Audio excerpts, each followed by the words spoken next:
Capítulo 9, exercício 68. Uma bola de madeira de 20 kg está suspensa por um fio com 2 metros de comprimento. A máxima tensão que o fio pode suportar, sem se romper, é de 400 newtons.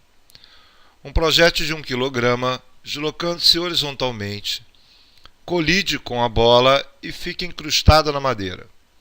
Qual é o máximo valor de velocidade que o projétil pode assumir sem que o fio se rompa na colisão? Bem, vamos lá. Como é o nosso fenômeno? A gente tem uma bola, como dito, aqui de 20 kg, está pendurada com um fio de 2 metros. É esse aqui.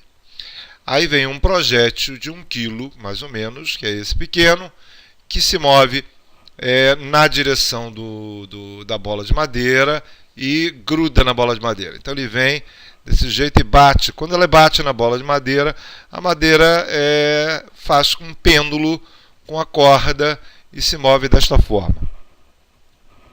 Bem, enquanto a madeira está se movendo com a corda, você tem a corda sendo tracionada pela força-peso e pelo movimento da bola no pêndulo.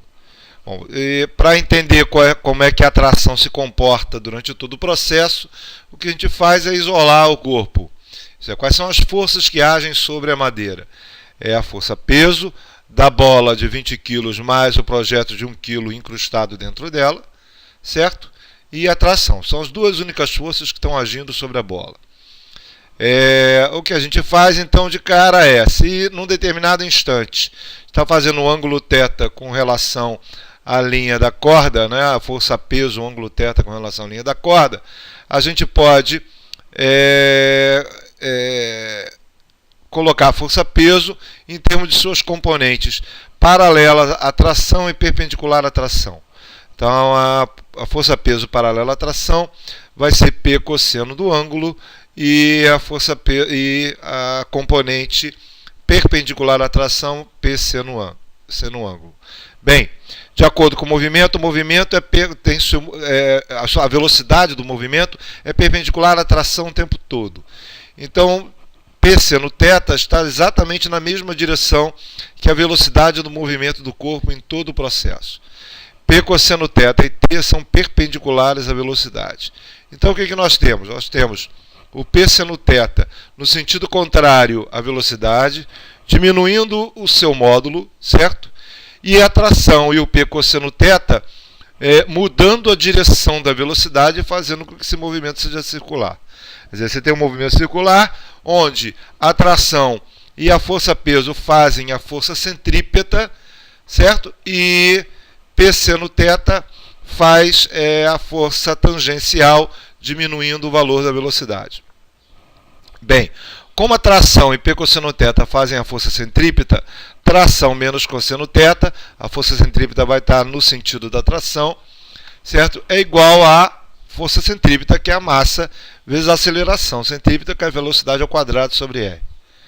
Certo? Isso é, o valor da tração em todos os pontos do movimento é igual a P cosseno θ mais mv ao quadrado sobre R. A máxima tração vai ser o valor máximo desse termo, P cosseno θ, mais o valor máximo deste termo, que é mv ao quadrado sobre R. Bem, quanto maior o ângulo, menor o cosseno de θ. Então, quanto mais inclinado a bola vai estar, menor vai ser o P cosseno θ, menor vai ser a tração. Quanto mais inclinado ele tiver, menor vai ser a velocidade, porque maior vai ser o P seno θ e menor a velocidade, menor vai ser a tração. Então, o ponto máximo de tração é aquela que o P cosseno θ é máximo junto com mv ao quadrado sobre R máximo, isso é o P seno θ igual a 0. Isso vai acontecer quando o sistema todo estiver na vertical. Certo? Isso é, quando o cosseno θ for igual a 1, e como ele está na vertical, o P seno θ é 0, a velocidade é máxima na hora, que é exatamente na hora da saída. De tração máxima é exatamente quando ele está na vertical. Isso é quando a velocidade é máxima, depois ela vai diminuir, e como a força-peso na direção da tração é máxima, já que ele está exatamente na mesma direção da tração. Certo? Isso é, nessa situação específica, a tração menos o peso é a força centrípeta, mv ao quadrado sobre r. Então a tração é a força-peso mais mv ao quadrado sobre r.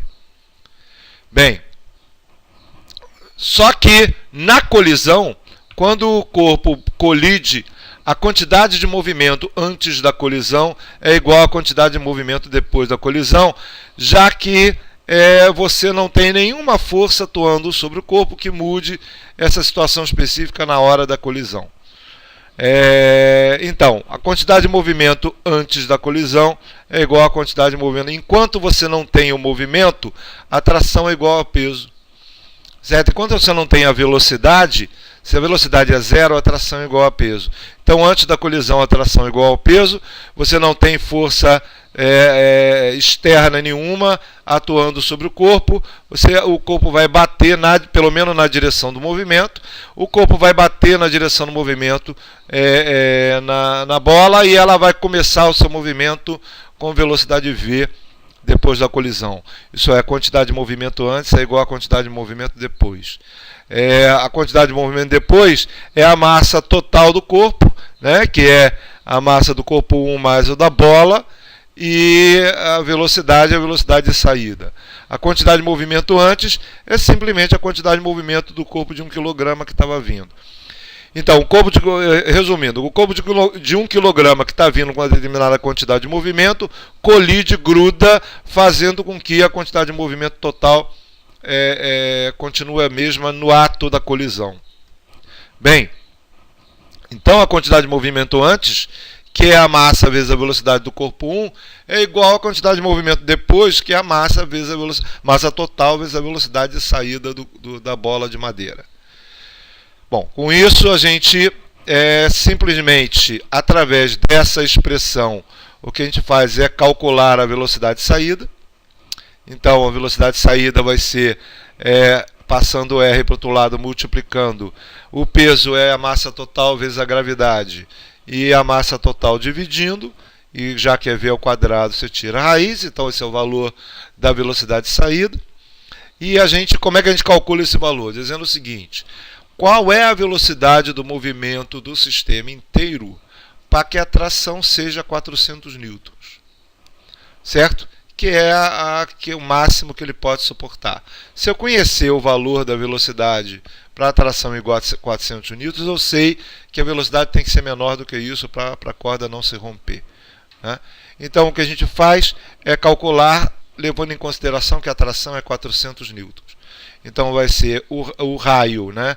O raio de curvatura do movimento circular, que é exatamente o tamanho da corda, 2 metros, vezes 400 newtons da tração, menos a massa total, que é 20 da bola mais 1 do projétil, 21 vezes a aceleração da gravidade, 9,8. Dividido pela massa total, 21. Isso é, a velocidade de saída é 4,3 metros por segundo. O que significa isso? Significa que se a bola se mover perpendicular à tração em 4,3 metros por segundo, a tração vai ter um valor de 400 newtons. Isso é, essa aqui é a velocidade máxima para que a corda não se rompa. Isso é, a velocidade, nessa velocidade ele está no limite de romper a corda. Certo? A velocidade com certeza tem que ser menor que isso para que a corda não se rompa. Se ela for um pouco maior que isso, ela vai se romper. Bem, mas o que ele quer é qual é o valor máximo do projétil. Ora, se eu sei o valor máximo de saída, eu sei a massa total, eu sei a massa do projétil vindo, consequentemente eu consigo calcular a velocidade do projétil para que a velocidade de saída seja 4,3. Isso é, a quantidade de movimento antes é igual à quantidade de movimento depois. Com isso, o projétil vai ter uma velocidade V1 igual a massa vezes a velocidade dividido pela massa do projétil. Isso é 21 vezes 4,3, que é a velocidade de saída, dividido por 1 kg. Então, o projétil vai se mover com uma velocidade de 90 metros por segundo. Bom, se eu lançar o projétil com 90 metros por segundo na direção horizontal, ele vai colidir com a bola e a bola vai sair com a velocidade de 4,3 metros por segundo, e nesse instante que ele começa a se mover com essa velocidade, a tração tem um valor de 400 newtons, que está no limite do rompimento dela. Então, com certeza, para que a corda não se rompa, a velocidade do projétil tem que ser menor que 90 metros por segundo. É isso.